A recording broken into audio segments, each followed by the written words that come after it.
Tere jälle! See on minu videopäevik, kus ma tutvustan oma eluolu ja ühtlasi jagan teiega mahlast looma ja gossipit. Aga mitte tomatit. Mahlast tomatit ma teiega ei jaga. Nii, vaatame siis. See on minu kodu, see siin on söögiplats. Mõnikord ma mõtlen, et kuhu ma sööma lähen. Läheks söögiplatsi. Ja siis ma tulen siia. Nii, need kivid on minu omad.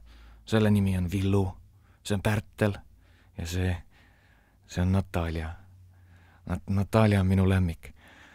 Ja kui mul uus kodu valmis saab, siis ma saan kive juurde. Mul nendele ka juba nimed välja mõeldud on Natalja 2, Natalja 3 ja muidugi Natalja 5. Nii, selleks korraks jälle kõik ja homme räägime teemal võilill, kõige seksikam taim. Side lõpp.